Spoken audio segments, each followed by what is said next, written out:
Bonjour, je vous retrouve aujourd'hui pour une création réalisée à partir du papier contenu dans la box tout en colle, dans la box scrap tout en colle de novembre. Alors dans cette box, vous avez 12 papiers différents qui sont issus d'une collection Bobeny qui s'appelle Candy Cane Lane. Donc c'est une collection sur le thème de Noël. Et comme vous pouvez le voir, je l'ai séparé en deux parties parce que j'ai remarqué que les papiers qui sont sur la droite sont un peu plus vintage avec des tons un peu plus doux et ceux sur la gauche sont un petit peu plus pop, toujours dans le thème de Noël. Ils vont très bien ensemble tous les 12, mais moi j'ai choisi de les séparer comme si j'avais deux collections différentes. Et je vais travailler avec celle de droite.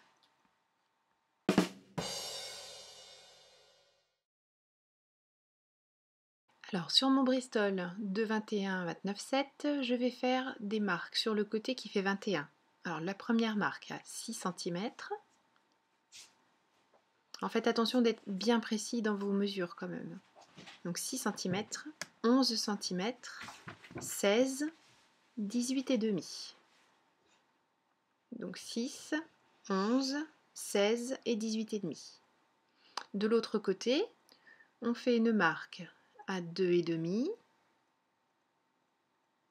5, 10, je l'ai fait perdu, et 15. Ensuite, je vais m'aider de mon tapis pour tracer une droite, donc perpendiculaire au bord du papier, mais on va faire un peu de géométrie. Je vous rassure, ça ne va pas aller loin parce que je ne suis pas non plus super forte. Donc je me mets sur le repère à 10 cm et je trace une droite qui mesure 17 et demi.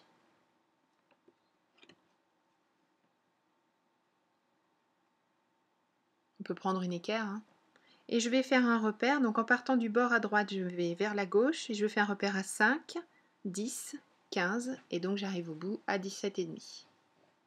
Voilà, en l'occurrence à 0 parce que mon réglé est à l'envers, mais c'est bien au bout à gauche qu'on a la petite portion de 2 et demi.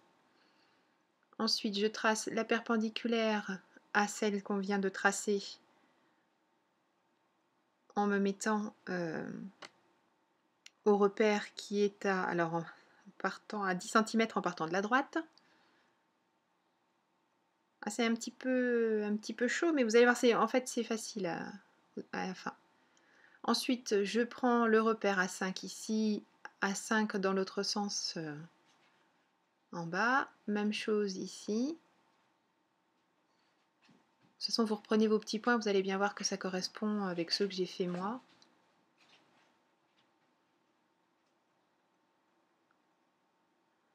Là, je prends les deux qui sont à 2,5 de chaque côté.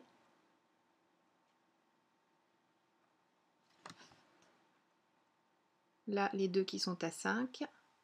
En fait, le petit 2,5 en haut, on va le couper après. Et là, je finis de former mon carré. Voilà, j'ai un premier côté de mon cube. Je vérifie que tout tombe bien comme il faut. Comme je vous disais, il faut être quand même assez précis dans les mesures pour après avoir des cubes vraiment jolis. Et là, je vais jusqu'au bout parce que j'avais oublié de terminer mon trait.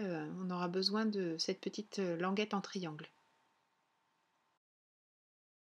Donc là, je suis dans le coin en haut à gauche de ma feuille et avec mon équerre, je trace la perpendiculaire ici et ici afin de former le deuxième carré.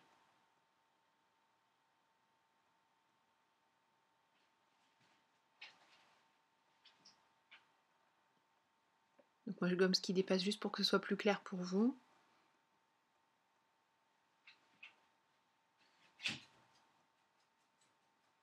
Et là je vais faire la petite patte de collage, donc ça c'est pas dramatique si c'est pas au millimètre près. Hein. Normalement on fait 2,5 plus loin. Voilà, je vais quand même mesurer parce que j'aime bien que ce soit le mieux possible. Et je ferme la petite languette pour faire ma pâte de collage.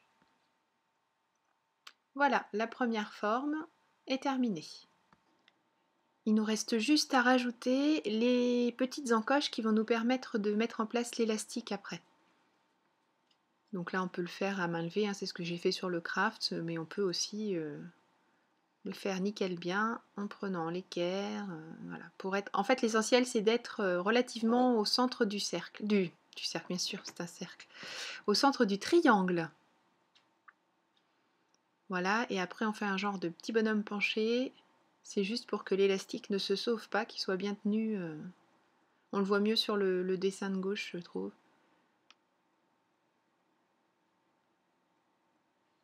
Et après, on viendra découper tout ça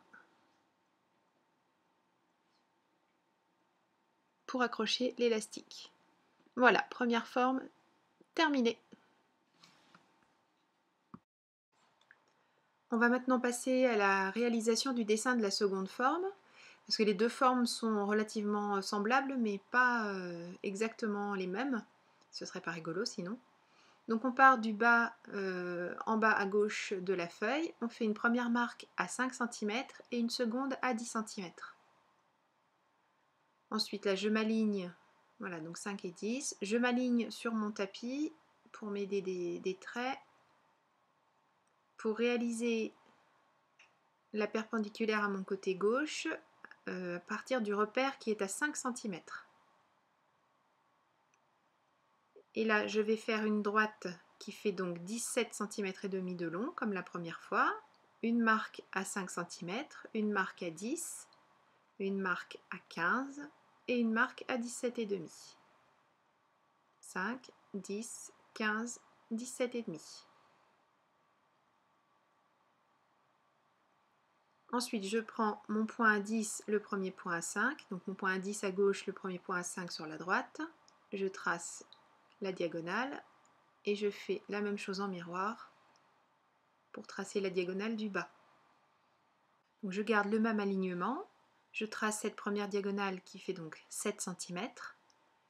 Je remonte jusqu'à la marque 14, enfin on n'a pas encore de marque, mais je remonte jusqu'à 14 cm et 21 cm, puisque mes diagonales du côté de cube font 7 cm. Hein. Donc on a bien notre première diagonale qui fait 7, un repère à 14, un repère à 21. Je prends mon équerre pour faire le retour de ce cube, enfin de ce carré. Donc je mesure 7 cm sur ce que je viens de tracer et je ferme mon carré jusqu'en bas, donc on va avoir une diagonale de 7, une diagonale de 7. Voilà, donc on a 14 cm. Là, ce que je viens de tracer fait 14 cm. 7 pour un cube, un carré, 7 pour l'autre. Je vais y arriver. Hein. On ferme ici. Voilà, donc on a un trait qui fait 10 cm. Et on le poursuit de 2,5 pour faire la languette de collage. Donc là, en fait, on vient de tracer 12 cm et demi. J'espère que je suis relativement claire parce que c'est pas évident. Avec l'équerre, on ferme le carré. Donc là, ce que je suis en train de tracer fait à nouveau 7 cm. Et je ferme mon carré. Et là aussi, ça doit faire 7 cm.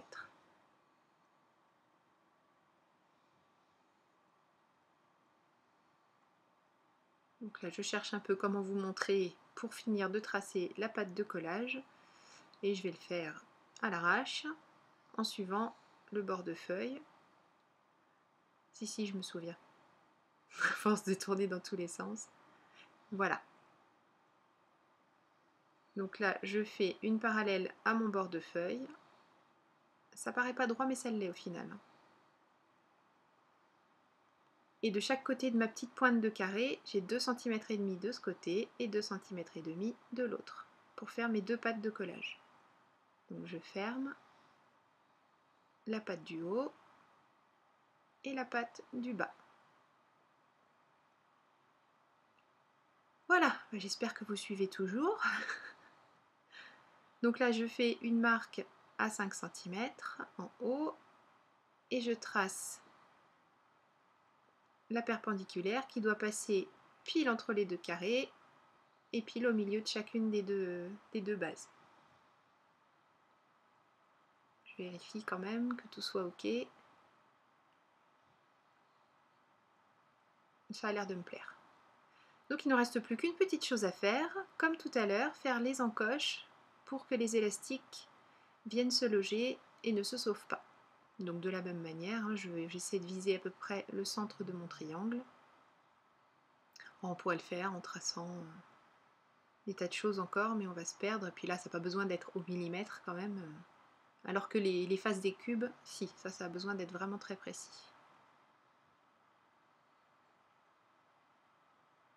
Donc je fais mes petits bonhommes penchés.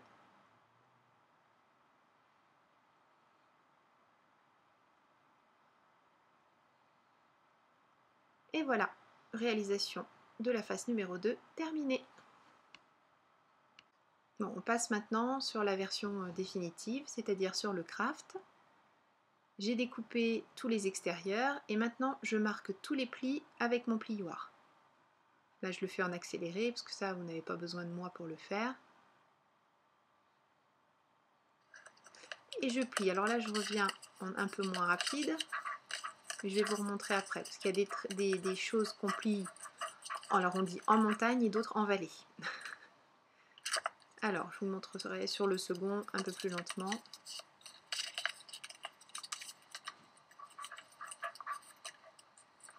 Alors, ici, montagne, vallée, vallée, vallée, vallée, vallée, montagne.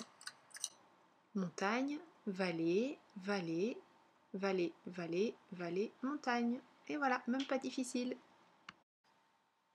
Maintenant, on va s'amuser à faire nos petits bonhommes penchés. Donc, vous allez voir, je prends moins de précautions que tout à l'heure. Hop, je suis à peu près au milieu, un petit point, un bonhomme penché, un point, un bonhomme penché. Je vais même pas redessiner le petit triangle. Tac. Et voilà. Des ciseaux. Je suis mon tracé sur les deux. Et pour faire le petit point, je vais utiliser ma crocodile avec le trou le plus petit. C'est largement suffisant. Je déconseille même d'utiliser le plus grand. Alors si vous n'avez pas de crocodile, vous faites un trou au poinçon. Voilà.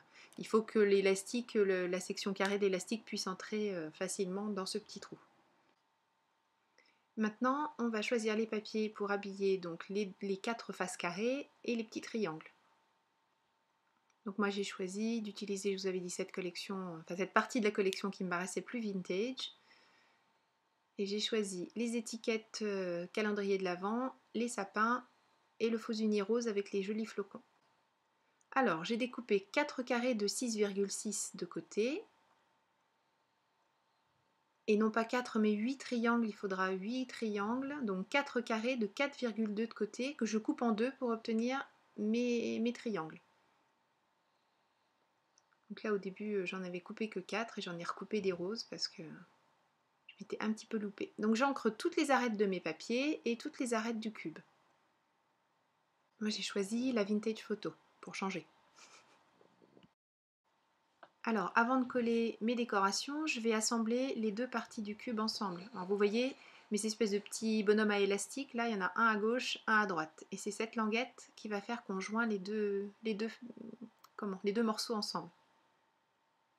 Donc je fais correspondre le plus justement possible pour qu'à la fin mon cube soit vraiment, vraiment joli. Voilà, donc maintenant je peux passer au collage de mes décos.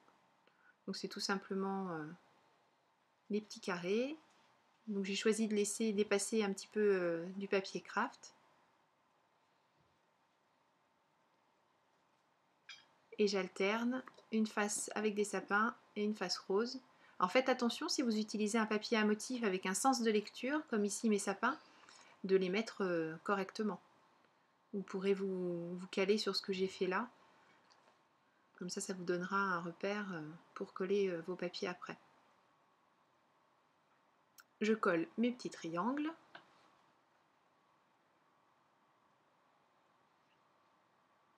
Donc là, je fais moins attention au sens parce que de toute façon, j'ai pas vraiment le choix.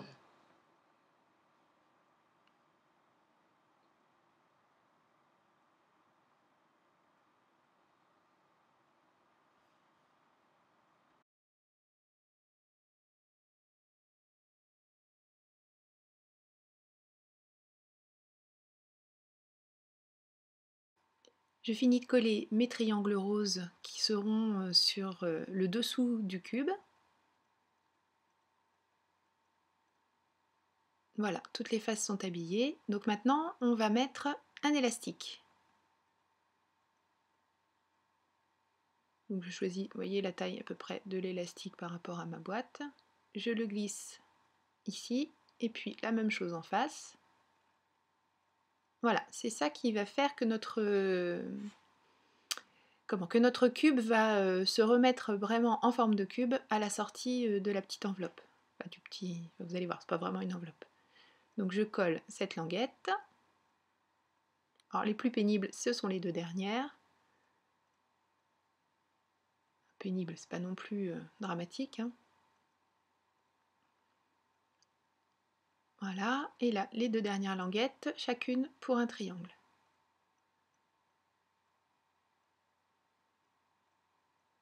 Quand je dis pénible, c'est qu'on n'a plus vraiment d'appui.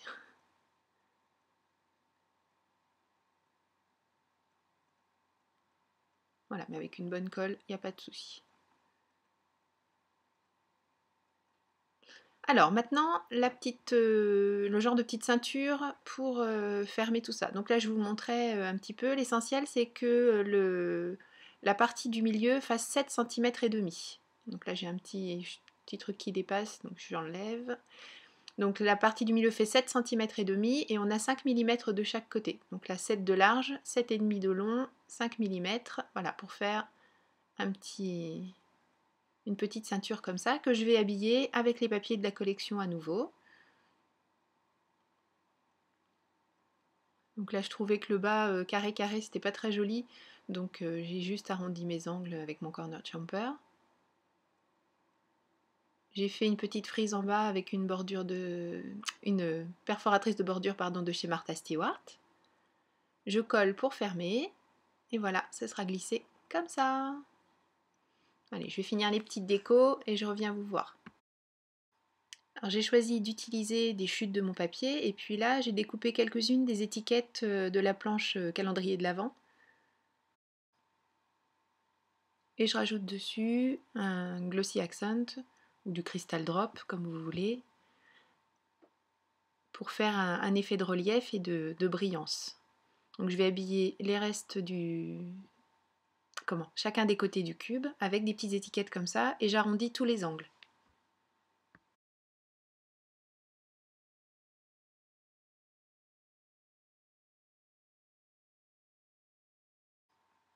Voilà, notre petite carte pop-up est terminée. J'espère que cette vidéo vous a plu, que j'ai été suffisamment claire dans mes explications, mais si ça n'est pas le cas, n'hésitez pas à me poser des questions dans vos commentaires. Bonne création, merci beaucoup à tous d'avoir suivi cette vidéo, merci à tous mes abonnés et tous ceux qui passaient par là, et je vous dis à très bientôt. Bye bye.